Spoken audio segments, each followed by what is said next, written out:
ધોરણ 11 મેથ્સમાં chapter number 1 ગણ. આ ચેપ્ટરમાં અત્યાર સુધીની આપણે વાત કરીએ તો ઉપગણ ટોપિક છેલ્લો પતી ગયો છે, અંતરાલ ટોપિક પતી ગયો છે. અંતરાલ વિશે હવે ખૂબ સારી રીતે તમને ખબર પડી ગઈ છે ને. એ કીર્તન ચાલ એક્ટિવ થઈ જાવ હવે મેથ્સમાં. એના પછી સાર્વત્રિક ગણ, એ પણ તમને સારી રીતે ખબર પડી ગઈ છે ને સાર્વત્રિક ગણ વિશે. અને સ્વાધ્યાય કયું આપણે કરેલું 1.3 ને, સ્વાધ્યાય 1.3 એ પણ પતી ગયું છે. ચલો તો આજનો નવો ટોપિક જે ચાલુ થાય છે તે છે વેન આકૃતિ. બરાબર, કઈ આકૃતિ? વેન આકૃતિ. ગણો વચ્ચેના ઘણા ખરા સંબંધોને આકૃતિઓ દ્વારા રજૂ કરવામાં આવે છે. આકૃતિની મદદથી પણ આપણે ગણની ગણતરી સહેલાઈથી કરી શકીએ છીએ. ઘણી વખત આકૃતિની મદદથી જટિલ ગણતરી સહેલી બની જાય અને ઘણી વખત આકૃતિથી જે જટિલ ગણતરી હોય તે ગણતરીથી સહેલી થઈ જાય. એટલે કે જ્યાં સહેલાઈથી જે રીતના કામ પતે તે રીતના આપણે કામ પતાવવાનું હોય. જેઈમાં મોટે ભાગે ઘણા ક્વેશ્ચન એવા હોય છે કે જે વેન આકૃતિથી આપણે બહુ સરળતાથી સોલ્વ કરી શકીએ છીએ. ચાલો હવે આપણે આ વેન આકૃતિને સમજીએ. આવી આકૃતિને વેન આકૃતિ કહેવાય છે અને આ વેન આકૃતિનો કન્સેપ્ટ આપનાર જે વ્યક્તિ છે તે છે અંગ્રેજી તર્કશાસ્ત્રી જ્હોન વેન. અને એમનું જે નામ છે જ્હોન વેન, તેમના નામ પરથી જ આકૃતિનું નામ પાડી દીધું વેન આકૃતિ. બરાબર છે. માની લેવું કે માને આ આકૃતિ હોધેલી હતી કે માન જોશી, તો તે આકૃતિનું નામ હતે માન આકૃતિ અથવા જોશી આકૃતિ. બરાબર છે. એવી રીતના માન તું બી કંઈક હોધી જજે, એટલે એ જ નામ આપણે આપવાનું છે. આ તને કહી દીધું. આ આકૃતિઓમાં છે લંબચોરસ અને બંધ વક્ર મહદ અંશે વર્તુળોની બનેલી હોય છે. મહદ અંશે એટલે મોટે ભાગે. એટલે આકૃતિમાં લંબચોરસ આવશે ને વર્તુળ આવશે. સામાન્ય રીતે સાર્વત્રિક ગણને લંબચોરસ અને તેના ઉપગણોને વર્તુળ દ્વારા દર્શાવાય છે. સાર્વત્રિક ગણ દર્શાવવા માટે લંબચોરસ દોરવાનો અને બીજા બધા ગણો દર્શાવવા માટે વર્તુળ દોરવાના. વેન આકૃતિઓમાં ગણના ઘટકોને તેમને અનુરૂપ વર્તુળમાં દર્શાવાય છે. ચાલો આપણે વેન આકૃતિ દોરીએ એટલે આપણને સમજ પડે. બરાબર છે. આ શું કરે છે? કસરત કરે છે કંઈક મગજની. આવી રીતના કઈ કસરત થાય. ચાલો તો એ કસરત હવે હમણાં નથી કરવાની. આકૃતિમાં જુઓ, આકૃતિમાં ક્યાં છે આકૃતિ? નથી, આપણે દોરવાની છે એમ. યુ બરાબર સાર્વત્રિક ગણ યુ બરાબર છે 1 થી 10 ઘટક. એના પછી કેપિટલ એ બરાબર છે 2, 4, 6, 8, 10. તો હવે આપણે આ યુ અને એ ને દર્શાવતી વેન આકૃતિ દોરવાની છે. તો સૌથી પહેલા જુઓ ગણ કેટલા છે યુની. યુ સિવાયના ગણ કેટલા છે? એક જ ગણ એટલે એક વર્તુળ દોરવાનું. આ એક વર્તુળ દોરી દીધું. 2 ગણ હોય તો 2 વર્તુળ દોરવાના. 3 ગણ હોય તો 3 વર્તુળ દોરવાના. બરાબર. શું કહે છે? હાથથી? હા, એ તમારે હાથથી જ આમ દોરી કરવાનું. પરીક્ષામાં પૂછાય તો જરાક વ્યવસ્થિત દેખાય તો એના માટે પરિકર વાપરવું જોઈએ. બાકી નોર્મલી ચાલી જશે તમે ડાયરેક્ટ હાથથી દોરી દેશો તો. એના પછી આ જે સાર્વત્રિક ગણ છે તેને દર્શાવવા માટે લંબચોરસ દોરવાનું. બરાબર છે. ચોરસ કે લંબચોરસ આવી રીતના કંઈક દોરી દેવાનું. આ જે છે ને આ લંબચોરસ તે સાર્વત્રિક ગણ યુ દર્શાવે છે. એટલે અહીંયા યુ. આ જે વર્તુળ છે તે ગણ એ દર્શાવે છે. ઓકે, નામ આપી દીધું. હવે સૌથી પહેલા જો વેન આકૃતિમાં અંદરથી બહાર આવવાનું. એટલે અંદર છે એ અને એમાં ઘટક છે 2, 4, 6, 8, 10. એટલે આ જે એ છે તેની અંદર તબકું પાડીને લખો 2, તબકું પાડીને 4, પછી 6, 8 ને 10. આ 5 ઘટક એમાં હતા. 5 ઘટકને આ રીતના લખી દેવાનું. હવે આ બગરો તમે ઉપરની જગ્યાએ અહીંયા કશે નીચે લખી દેવું, સાઈડ પર લખી દઉં, છગરાને ઉપર જવા દે. તમારે જ્યાં જગ્યા દેખાય ત્યાં તમારી રીતના લખી દેવાનું. જરૂરી નથી કે 2 ને ઉપર જ લખવાનું, 4 ને એના પછી જ ગમે ત્યાં પણ એની અંદર લખવાનું છે. સમજી ગયા? હવે યુ ની અંદર સાર્વત્રિક ગણ યુમાં કેટલા ઘટક છે? 1 થી 10. તો આ 1 થી 10 ઘટકના યુમાં ક્યાં લખવાના? તો આ 1 થી 10 ઘટકમાં ઓલરેડી 2, 4, 6, 8, 10 યુમાં લખી જ દીધા છે. અને જે વૈધા ને ત્યાં એમાં નથી એટલે એની બહાર, યુની અંદર પણ એની બહાર લખવાના. અને કયા વૈધા? 1, 3, 5, 7. તો અહીંયા 1 લખી દેવું, અહીંયા 3 લખી દેવું, અહીંયા 5 લખી દેવું, પછી 7, પછી 9 વૈધો ને, અહીંયા 9 લખી દેવું. અહીંના જ્યાં જ્યાં જગ્યા દેખાય ત્યારે અમુક ડિસ્ટન્સ પર લખી કાઢવાનું. બસ આટલું છે. આવી રીતના વેન આકૃતિમાં તમે ગણને દર્શાવી શકો છો. પૈટું બીજું ઉદાહરણ જોઈએ, દ્રષ્ટાંત 2. હવે બીજી આકૃતિમાં યુ પાછો આ જ છે 1 થી 10. એહો આ જ છે 2, 4, 6, 8, 10. પણ બી જોજો, બી હજી એક ગણ આપ્યો, બી 4 ને 6. એટલે હવે તમારે 2 વર્તુળ દોરવાના છે. કેટલા વર્તુળ? 2. એક એનું ને એક બીનું. વાતને સમજો હે જાનકી. બે વર્તુળ દોરાય કેવી રીતના? બે વર્તુળ તો જો પહેલું, આ પહેલું વર્તુળ ને આ બીજું વર્તુળ. પછી બીજી રીતના બી દોરાય, આવી રીતના બી દોરાય, છૂટા છૂટા. ત્રીજી રીતના બી દોરાય, એકની અંદર એક. આ તમારી પાસે 3 શક્યતા છે બે વર્તુળની. તો આપણે કયું દોરવાનું? મન ફાવે તેની દોરાય. આ 3 માંથી કયું દોરવાનું? હવે સમજજો, ઘટકોને પહેલા જોજો. એ અને બી ના ઘટકો કીર્તન, એમાં છે 2 4 6 8 10 અને બી માં છે 4 6. તો આ બી ના બે ઘટક 4 6 એમાં છે ને, એટલે અહીંયા બી એ એનો ઉપગણ છે, હે ને? એટલે કે એનો મતલબ એવો કે એનું વર્તુળ 12 અને બી નું વર્તુળ એની અંદર. આ ત્રીજી આકૃતિ આ દોરવાની. બી ને અંદર એ 12, આ એ ને આ બી. સમજ પડી? કેમ કે બી ના બંને ઘટક એમાં છે, એટલે બી નું વર્તુળ અંદર જ જવાનું. હવે ફોર એક્ઝામ્પલ આ એ બરાબર 2 4 6 8 10 છે. માની લેવો કે બી બરાબર શું હતે ખબર? 4 5 6 7 ને 8 લઈ લો. તો હવે તમે કેવી રીતના દોરતે આ 3 માંથી? બી આખે આખો એમાં હોય તો એક વર્તુળની અંદર બીજું વર્તુળ. એ આખે આખો બી માં હોય, એક ગણની અંદર આખે આખો બીજો ગણ હોય. ઉપગણ હોય તો એક વર્તુળની અંદર બીજું વર્તુળ. પરંતુ અહીંયા શું એ બી નો ઉપગણ કે બી એનો ઉપગણ છે? ના. તો એનો મતલબ કે તમારે આ પહેલી આકૃતિ દોરવાની. હવે આ પહેલી આકૃતિમાં જોજો, વાતને સમજજો. લખવાનું કઈ રીતના? આ એ આ છે ને આ બી છે. કોમન ઘટક કયા છે બેવમાં? 4 6 ને 8. તો એ કોમન ને અહીંયા વચ્ચે લખવાના. આ એ ને આ બી, એટલે આ 4 6 8 એ માં હો આવી ગયા ને 4 6 8 બી માં હો આવી ગયા. ને વૈધા એમાં કોણ વૈધું? 2 ને 10. તો એને અહીંયા લખવાના જે વૈધા તે. બી માં કોણ વૈધું? 5 ને 7. સમજ પડી? હવે જોજો, આ એ બરાબર 2 4 6 8 10 છે અને બી બરાબર માની લઉં કે આપણે લઈએ 1 3 ને 5. તો હવે તમે એ અને બી ના વર્તુળ આ 3 માંથી કઈ રીતના દોરતે? બીજી રીતના. બેવમાં કઈ કોમન જ નહીં મળે. સમજ જા? કોમન ભાગ અહીંયા વચ્ચે આવે, પણ કઈ કોમન હોય તો પછી મને આ વચ્ચેનો ભાગ જોઈએ ને. કઈ કોમન છે એ અને બી માં? આ બી જોજો. હે તો આ એ અને બી માં કઈ કોમન નથી, એટલે આમાં એ ના ઘટકો આમાં લખી દો, બી ના આમાં પૈટું. એ દાખલા એ તો આવે ત્યારે તને સમજ પડે કે કેટલું કામ લાગે. ચાલો ઓકે, તો હવે આપણે આની આકૃતિ દોરીએ. તો મેં તમને કીધું એમ કે બી સબસેટ એ છે ને, અહીંયા લખેલું બી છે બી સબસેટ એ. એટલે આની આકૃતિ દોરતી વખતે ઉપર અને જરાક આપણે જગ્યાનું સેટિંગ કરી દઈએ.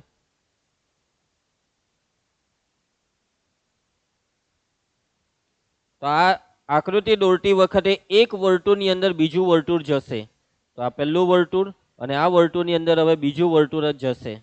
સમજ પડી ગઈ છે તમને? આ વર્તુળ તમે એમ રાખો, એમ રાખો, વચોવચ રાખો, એ તમારી ઈચ્છા છે. જ્યાં રાખવું હોય ત્યાં રખાય. અને પછી એક લંબચોરસ દોરવાનો બાકી, તે દોરી દેવો. તો આ દોરાઈ ગયું આટલું. હવે નામ આપી દેવો, આ સાર્વત્રિક ગણ યુ. હવે એની અંદર બી છે ને, બી ના બે ઘટક એમાં છે, એટલે બી અંદર, તો આ બી ને આ એ. ચલો હવે ઘટકો મૂકવાનું ચાલુ કરીએ. પહેલા અંદર થી 12, પહેલા બી ના ઘટક 4 ને 6. હવે આ જે બી ની અંદર 4 ને 6 લખ્યું તો ઓટોમેટિક એમાં હો આવી ગયા. હવે એમાં 4 6 સિવાય કોણ વધ્યું? 2 8 10. તે અહીંયા બાકીની જગ્યામાં 2 8 ને અહીંયા 10. એના પછી આ યુ માં યસ, આ બાકીના ઘટકો 1 3 5 7 ને 9 આવડી જાય. સિમ્પલ છે ને એકદમ? હા, ને નોર્મલી કઈ નહીં કહી તો બાય ડિફોલ્ટ યુ એટલે સાર્વત્રિક સમજી જવાનું. આગળ વધીએ. ગણ ક્રિયાઓ, બરાબર. બે ગણ વચ્ચેની ક્રિયાઓ. તમે જો આ ગણ વસ્તુ એક આખી એક નવી વસ્તુ છે તમારા માટે ધોરણ 11માં. અત્યાર સુધી તમે જે તે ધોરણમાં આવતા તો પહેલું ચેપ્ટર તરીકે સંખ્યા આવતી, હે ને? પ્રાકૃતિક સંખ્યા, પૂર્ણાંક સંખ્યા, વાસ્તવિક સંખ્યા, સમય સંખ્યા. અને દરેક ચેપ્ટરમાં સંખ્યાઓ વચ્ચેની ક્રિયા આવતી. સરવાળાની ક્રિયા, બાદબાકીની ક્રિયા, ગુણાકારની ક્રિયા, ભાગાકારની ક્રિયા, વ્યસ્ત ક્રિયા, વિરોધી ઘટકની ક્રિયા, બરાબર. એવી રીતના જે ટોપિક નવો આવે એની ક્રિયા આવે. તો અહીંયા ગણની ક્રિયા એટલે ગણ ક્રિયા. કીર્તન કઈ ક્રિયા? ગણ ક્રિયા. કઈ છોકરી બોકરીનું નામ નહીં સમજતો તું ધ્રુવાંશ? ગણ ક્રિયા. ચાલો, તો અહીંયા આપણે ટોટલ 3 ક્રિયાને સમજવાની છે. પહેલી છે યોગ ક્રિયા, બીજી છે છેદ ક્રિયા ને ત્રીજી છે તફાવત ક્રિયા. આ 3 ક્રિયાને સમજવાની છે. તો યોગ ગણ, યોગ ક્રિયાનો ગણ એટલે યોગ ગણ. બહુ સહેલું છે. ધારો કે એ અને બી કોઈક ગણ છે, એ અને બી નો યોગ ગણ, જેને ઇંગ્લિશમાં કહેવાય યુનિયન સેટ. યોગ એટલે યુનિયન. એ અને બી નો યોગ એટલે એના તમામ ઘટકો તથા બી ના તમામ ઘટકો તથા તેમના સામાન્ય ઘટકોને ફક્ત એક વખત લેવાથી બનતો ગણ. તો આ ગણ એ અને બી નો યોગ ગણ, અને એનો સંકેત છે આ એ યોગ બી. આ વચ્ચે યુ જેવો દેખાય તેને યોગ વાંચવાનું. યુનિયન, યોગ, એ યુનિયન બી, એ યોગ બી. સમજ પડી ગઈ તમને? આપણે એક એક્ઝામ્પલ દ્વારા સમજીએ. તો ગણ એ બરાબર માની લેવો કે 1 2 4 6 અને ગણ બી બરાબર 2 5 6. ઓકે, હવે જો એ યોગ બી તમારે શોધ કરવો છે, એ અને બી નો યોગ એટલે એ યોગ બી. એ યોગ બી નો એકદમ સિમ્પલ દેશી મતલબ હું તમને કહી દઉં. એ યોગ બી એટલે એ અને બી ને ભેગા કરી નાખું. યોગ એટલે ભેગું કરવું, યોગ એટલે જોડવું. સમજી ગયા? યોગ એટલે સર યોગાસન કરવાના એ નહીં, એમ નહીં કહેતો ધ્રુવાંશ. હા, નહીં તો હમણાં પદ્માસનમાં બેહાર દેવા. ઓકે, એ યોગ બી બેવના ઘટકોને ભેગા કરો તો આ 1, પછી આ 2, પછી આ 4, પછી આ 5 ને પહેલા લખી કરું 5 ને 6. કઈ બાકી નહીં રહેવું જોઈએ. હે, એ ના હો બધા આવી ગયા, બી ના હો બધા. હવે બગડો બેવમાં છે તો 2 વાર નહીં, આપણે 1 જ વાર લખવાનો. આવી રીતના એ યોગ બી શોધાય છે ને, એકદમ સહેલું. બરાબર. હવે જુઓ, બહુ અગત્યના શબ્દ હવે અહીંયા એન્ટ્રી પડે છે. એ શબ્દ તમારા જીવનમાં પહેલી વાર નથી આવતા, એ આવી જ ગયેલા છે, પરંતુ એ શબ્દનું મહત્વ હવે બહુ છે. પહેલો શબ્દ છે અઠવા અને બીજો શબ્દ છે અને. અઠવાનો મતલબ શું ખબર?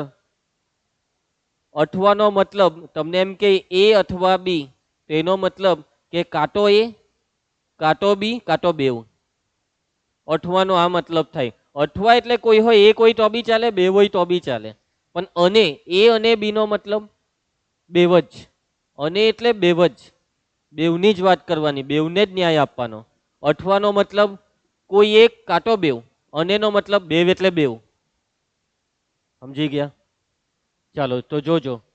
હવે અહીંયા છે ને આ સમજૂતી વાળી વ્યાખ્યા હતી, એક્ઝેક્ટ વ્યાખ્યા અહીંયા આપેલી છે યોગ ગણની, કે ગણ એ અથવા ગણ બીમાં આવેલા બંને ગણમાં હોય તે સહિત તમામ ઘટકોથી બનતા ગણને એ અને બી નો યોગ ગણ કહે છે. સંકેતમાં આપને જોજો, હવે આ સંકેતમાં વ્યાખ્યા એ યોગ બી ની, કે એ યોગ બી માં કેવા ઘટકો આવશે, એ યોગ બી માં કયા એક્સ આવશે, કયા એક્સ. એવા એક્સ આવશે કે જે એક્સ એમાં હશે ને બીમાં હશે, પરંતુ બેવમાં હોય એવું નહીં. કાંટો એમાં, કાંટો બીમાં, કાંટો બેવમાં, અને એના માટે શબ્દ આવે અઠવા.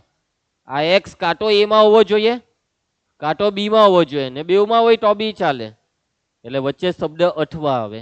શું આવે શબ્દ? અઠવા. એક્સ એમાં છે અથવા એક્સ બીમાં છે. ક્લિયર છે બધાને? અને અઠવાને ઇંગ્લિશમાં શું કહેવાય તો ખબર જ હશે, ઓર. બરાબર છે, પરફેક્ટ. શું ઇંગ્લિશ આવડે છે તમને લોકોને? માની ગયા. અને એને ઇંગ્લિશમાં શું કહેવાય? એન્ડ. અરે વાહ, દિલ ખુશ કરી દીધું તમારા ઇંગ્લિશે. ચાલો, હવે જો યોગ સોરી વેન આકૃતિ. કઈ આકૃતિ? વેન. કે એ યોગ બી ની આ વેન આકૃતિ છે. આ વેન આકૃતિમાં રંગીન ભાગ દેખાય છે, રંગીન ભાગ. રંગ દેખાયો? અહીંયા થોડોક રંગ દેખાતો છે. ઉપર આ રંગ હરખો કરી નાખું મેં જરાક, એટલે તમને હજી હરખું દેખાય. તો એ યોગ બી નો મતલબ આ ભાગ, આ ભાગ ને આ ભાગ. આટલો ભાગ એ યોગ બી કહેવાય. બરાબર છે? કેમ કે આમાં એહો આવી ગયો, બીહો આવી ગયો, વચ્ચે જે હોય તેહો આવી ગયો. યોગનો મતલબ ભેગું કરવું. તો કોઈ બી વેન આકૃતિમાં એ યોગ બી નો મતલબ આટલો ભાગ. ચાલો, આકૃતિનો રંગીન કરેલ ભાગ એ યોગ બી છે. આગળ વધીએ. તમને આ સાંકેતિક વ્યાખ્યા યાદ રહી ગઈ ને ગણ ભાષામાં? હવે ઉદાહરણ 12. એ આપેલો છે, બી આપેલો છે, એ યોગ બી મેળવો. ચાલો લખાઈ દો. એ યોગ બી બરાબર કરો ભેગા 2 4 6 8 10 12 પૈતું. ધ્રુવાંશ સમજ પડી? કઈ તકલીફ? એના પછી નેક્સ્ટ ઉદાહરણ 13. એ અને બી આપેલું છે, સાબિત કરો, બતાવો કે એ યોગ બી બરાબર એ. ચાલો તો એ યોગ બી શોધીએ પહેલા. એ યોગ બી કરો, એ અને બી ને ભેગા. આ એ ઈ આઈ યુ ને આમાં એ આઈ યુ, તો આ તોને તોન આમાં છે. જો આ એ, આ આઈ ને આ યુ, એટલે આ બેવને તમે ભેગા કરો તો ભેગામાં આ જ આવવાનું હે ને? આજ પાંચે પાંચ આવવાના. એ ઈ આઈ ઓ ને યુ, એટલે આ એ ના હો આવી ગયા, આ બી ના તોને તોન હો ઓટોમેટિક આવી ગયા, એટલે આ તો એ જ થયો, આ તો એ જ થયો. એ શું બોલે છે પછાડી? હે પેલો એમ બોલે એ ઈ આઈ, પછી એલ કાંઠી આવી ગયો, I O U, I L U બોલે છે પેલો બે શરમ જેવો, આઈ ઓ યુ છે. હાચો ભાઈ, આ ઈલું વચ્ચેની એલ નથી. ચાલો ભાઈ આગળ વધીએ. ઓકે, તો સાબિત થઈ ગયું ભાઈ, એ યોગ બી એ છે, એટલે સિમ્પલ. હવે એક ગણના બધા જ બાજુવાળામાં હોય તો બેવને ભેગા કરવાથી થવાનું શું? જે મોટો હોય તે જવાબ. જે ગણ મોટો હોય, જેની પાસે બાજુવાળાનું બધું જ છે તે જવાબ. સમજી ગયા ને? શું થાય છે કીર્તન બેટા, તું આવું શું કરે છે અચાનક? આંખ મચોરે છે એટલે આ તો બરાબરની ઊંઘમાંથી ઉઠો એવું કરે છે આ તો. ચાલો, હા ફુલ્લી થઈ છે, બસ ફુલ્લી ફૂટી જશે એ રીતના આંખ નહીં મચરતો. ચાલો, શું થાય છે તને ધ્રુવાંશ? ઉદાહરણ 14 જોજે, જોજે આ તારા તને મજા આવશે આ દાખલામાં. સારાની હોકી ટીમમાં રમતા ધોરણ 11 ના વિદ્યાર્થીઓનો ગણ એક્સ બરાબર રામ, ગીતા, અકબર છે, અને ફૂટબોલની ટીમમાં રમતા ધોરણ 11 ના વિદ્યાર્થીઓનો ગણ વાય બરાબર ગીતા, ડેવિડ, અશોક છે. એક્સ યોગ વાય શોધો, તેનું અર્થઘટન કરો. બસ ચાલો, અર્થઘટન ગયું તેલ લેવા, એક્સ યોગ વાય ખાલી શોધો એટલે દાખલો પતે. ચાલો, એક્સ યોગ વાય, વાતને સમજજો. હવે છે ને એમ નહીં કહેતા, અમુક જણ એવું બી વિચારે કે સર ગીતા એક્સમાં બી છે ને ગીતા વાયમાં બી છે, આ કેવી રીતના? તો હા, ગીતા બેવમાં કેમ છે? તો કે ભાઈ ગીતાની ઈચ્છા, તમે આવી રીતના નહીં એ કર્યા કરો કે ગીતા બેવમાં કેમ છે. તો જો ગીતા એમાં એક કારણ એવું છે કે ગીતાને હોકી બી રમતા આવડે ને ગીતાને ફૂટબોલ બી રમતા આવડે. હવે ધ્રુવાંશ નહીં ભૂલે, એને નહીં રમતા આવડે તો, એટલે ધ્રુવાંશ આમાં નથી. સમજી ગયો? ચાલો, એક્સ યોગ ભાઈ આવડે તને રમતા હોકી કોઈ દાડો રમ્યો? બસ ફૂટબોલ નહીં આવડે એટલે તું સપના નહીં જો. તો એક્સ યોગ વાય બરાબર કરો, ભેગા કરો. ચાલો હવે સિરિયસલી ભેગા કરીને બોલો. અકબર, ડેવિડ ને અશોક.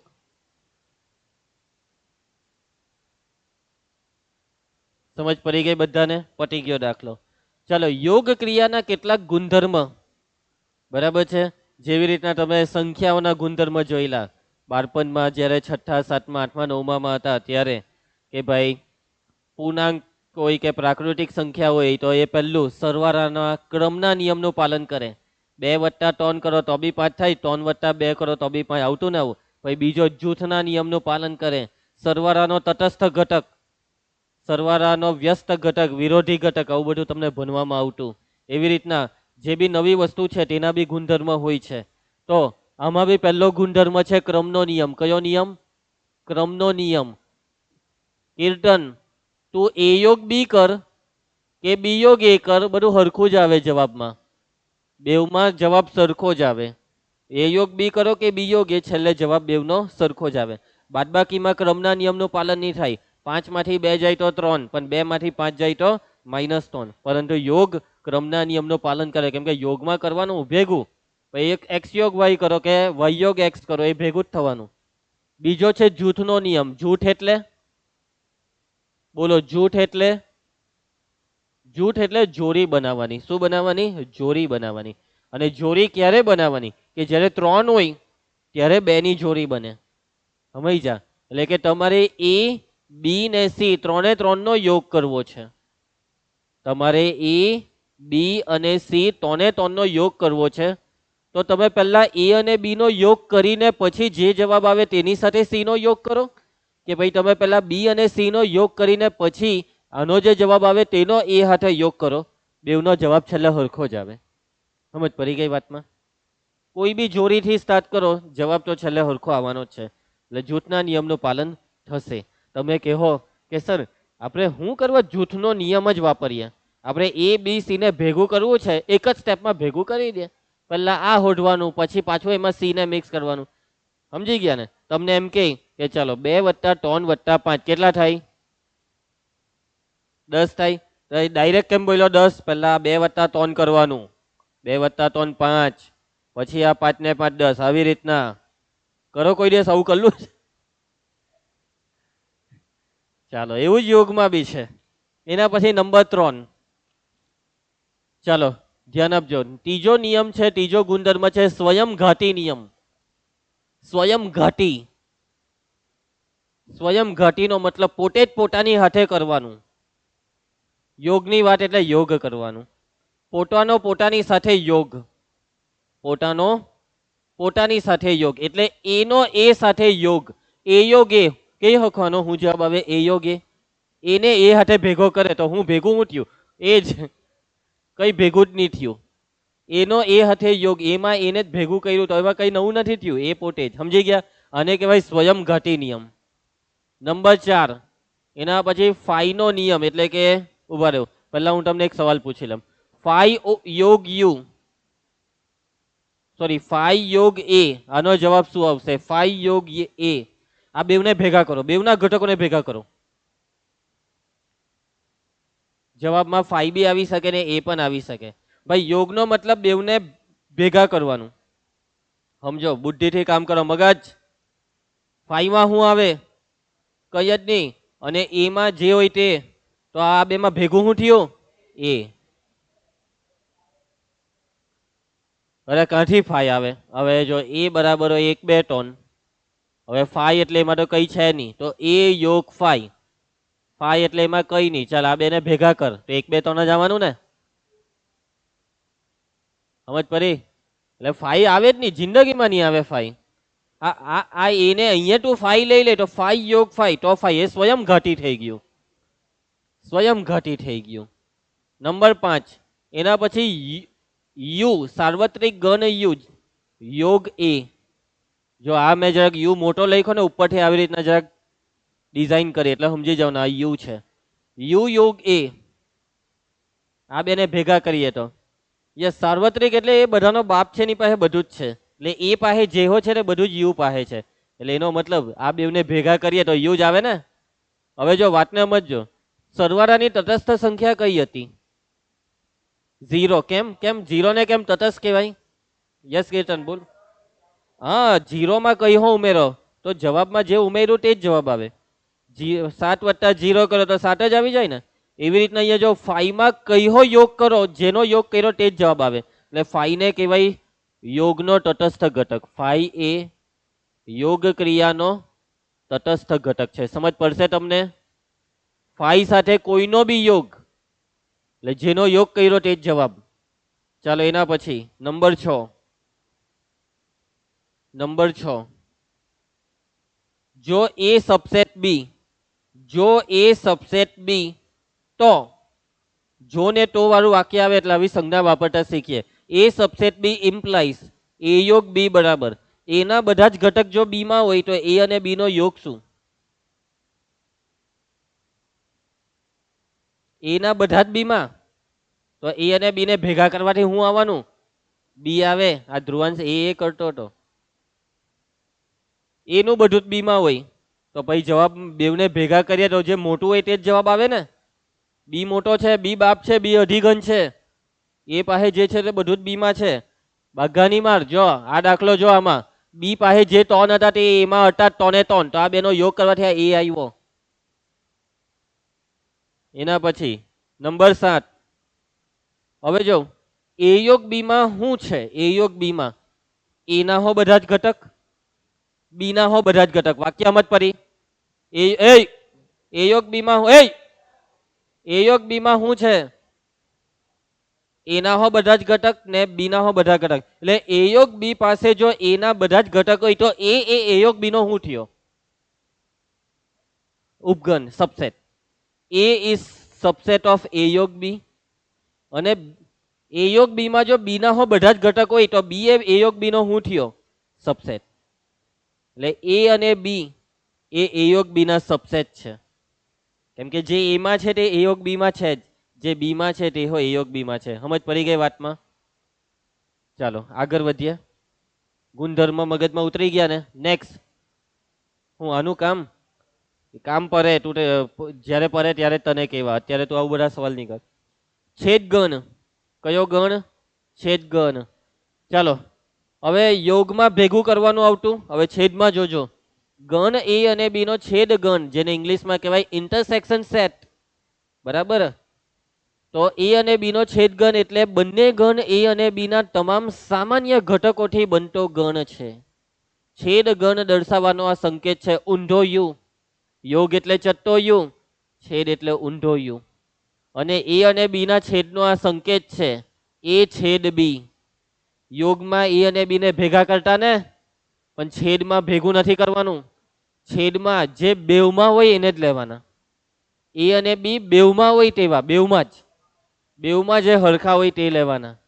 અને બેવમાં જે હરખું હોય તે લેવાનું. એટલે અહીંયા વચ્ચે કયો શબ્દ આવ્યો? અને. અનેનો મતલબ એક્સ બેવમાં હોવો જોઈએ. એક્સ જ્યાં એક્સ બિલોંગ્સ ટુ એ અને એક્સ બિલોંગ્સ ટુ બી. શબ્દ બદલાઈ ગયો તો આખો મતલબ બદલાઈ જાય. અઠવાનો મતલબ એક્સ કોઈ એકમાં હોય તો બી ચાલે, પણ અનેનો મતલબ એક્સ ક્યાં હોવો જોઈએ? બેવમાં જ. અન્ડરસ્ટુડ? ચાલો, વ્યાખ્યા નંબર 6. આજ પાછી વ્યાખ્યા છે પંજાબ હજી સારી રીતના, કે બે ગણ એ અને બી નો છેદ ગણ એટલે એ અને બી બંને ગણમાં આવેલા તમામ ઘટકોથી બનતો ગણ. એટલે આને શું થતું છે આજે સંકેતમાં આ રીતના લખાય એ જોઈ લીધું. હવે જો છેદ ગણની વેન આકૃતિ બાજુમાં છે, દેખાયો રંગીન ભાગ એરો મારલો છે.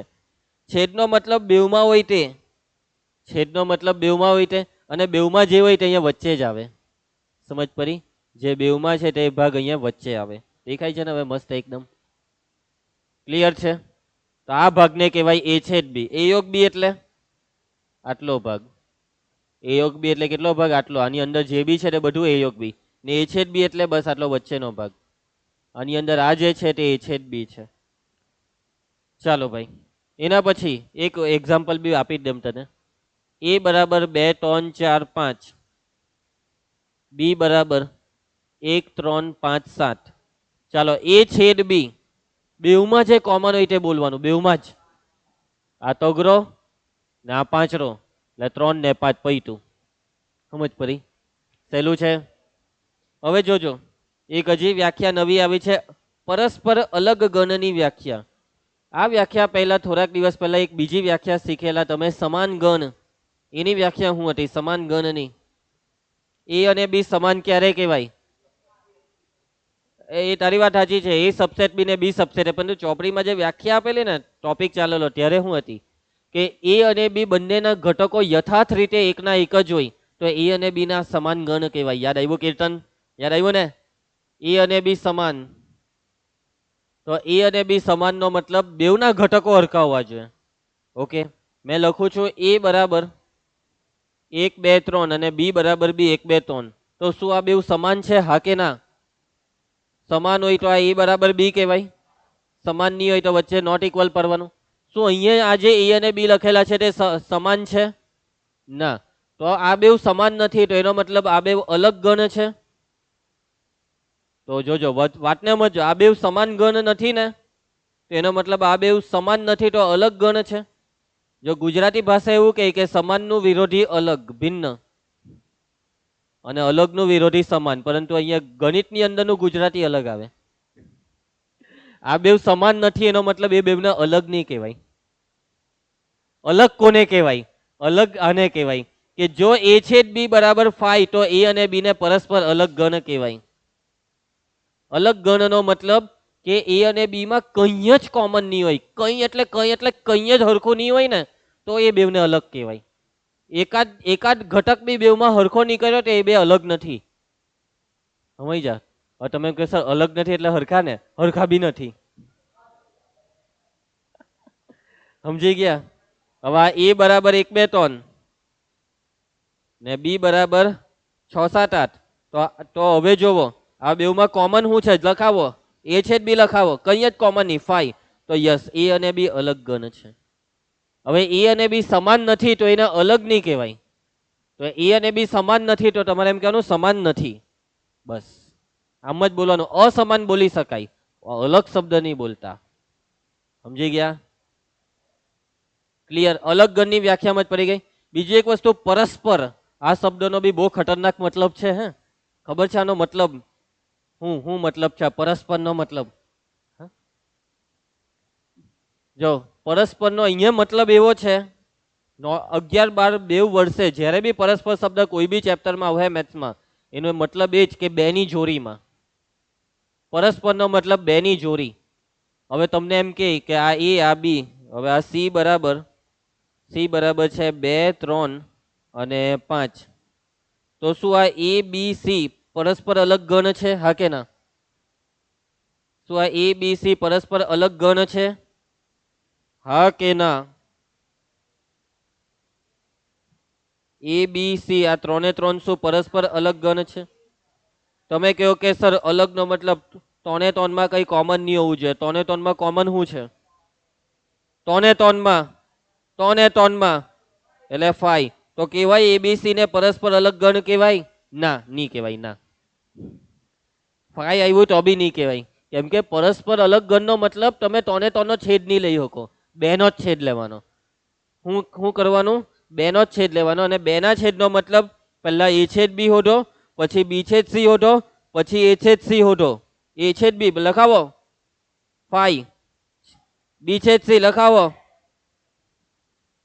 5, એ છેદ સી લખાવો 2 ને 3. તો એનો મતલબ આ 2 માં 5 આવ્યું પણ આમાં નહીં આવ્યું ને, એટલે પરસ્પર અલગ ગણ નથી. 3 એ 3 માં 5 આવે તો પરસ્પર અલગ ગણ છે.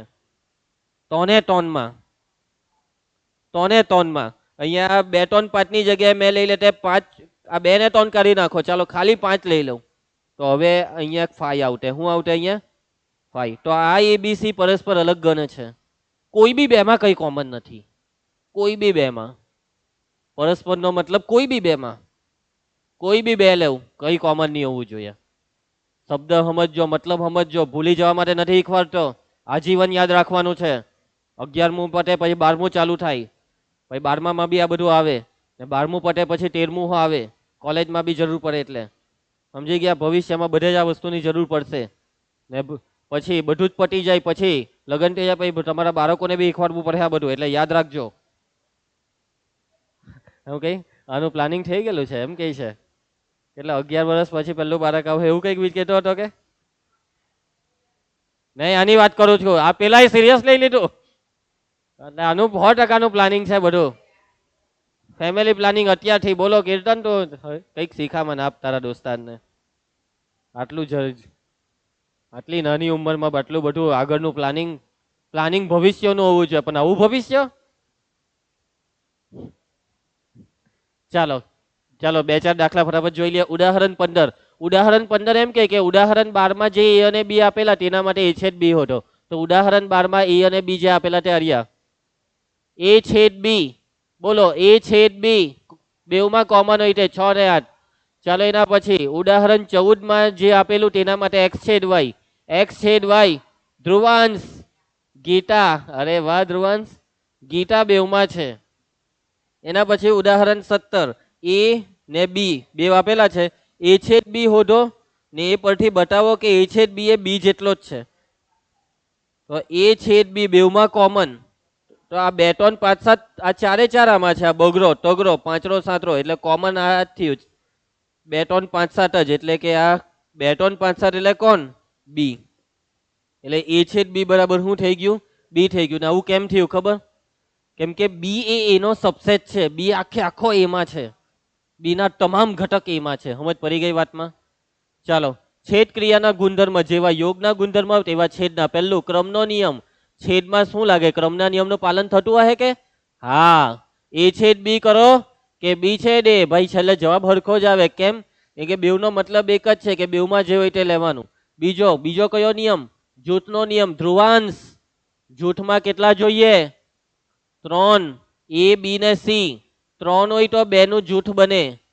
તો અરે એ બી સી 3 ને 3 નો છેદ કરવો છે. શું કરવો છે? છેદ. તું પહેલા એ અને બી નો છેદ કરીને પછી સી સાથે છેદ કર, કે બી અને સી નો પહેલા છેદ કરીને પછી એ સાથે છેદ કર. છેલ્લે જવાબ બેવમાં હરખા જ આવે. એના પછી નંબર 3 માં હવે સ્વયંઘાતી નિયમ. સ્વયંઘાતી પોતે જ પોતાની હાથે. સ્વયંઘાતી એટલે એ છેદ એનો એ સાથે છેદ. શું આવશે? એ પોતે જ. કે એ છેદ એનો મતલબ એ અને એમાં જે કોમન હોય તે બધું જ કોમન, બધું જ હરખું. એના પછી ચાલો ભાઈ ફાઈ છેદ એ. ફાઈ અને એમાં કોમન હું? છેદ એટલે જે કોમન હોય તે લેવાનું. બેવમાં હરખું હું ફાઈ તો લુખો છે એની પાસે કઈ નથી. સમજી ગયા બધા? ફાઈ પાસે કઈ નથી તો બેવમાં કોમન નો સવાલ જ ઉભો નહીં થાય. આની પાસે કઈ છે જ નહીં એટલે બેવમાં કોમન બી કઈ નથી. ફાઈ. એના પછી પાંચમું યુ છેદ એ. યુ છેદ એ. યુ એટલે સાર્વત્રિક. યુ પાસે એનું બધું જ છે. હું યુ એ બેવમાં જે કોમન હોય તે તો એ આખે આખો બેવમાં કોમન કહેવાય કે યુ ની અંદર એના બધા જ છે. ધ્રુવાંશ મગજથી જવાબ આપજે. ચાલો એના પછી હવે જુઓ મને એ કહેવો કે છેદ ક્રિયા માટે તટસ્થ ઘટક કયો, ફાઈ કે યુ? જેને જેને લીધું તે જ જવાબ આવે તેવું કયામાં? યુ માં થયું. એનો યુ હાથે છેદ એ પોતે જ આવ્યો. ભાઈ યુ નો કોઈ બી ગણ હાથે છેદ કરો, બી હાથે છેદ કરો તો બી જ આવે. સમજ પડી? એટલે કે યુ એ શું છે? યુ એ છેદ ક્રિયાનો તટસ્થ ઘટક છે. કયો ઘટક છે? તટસ્થ.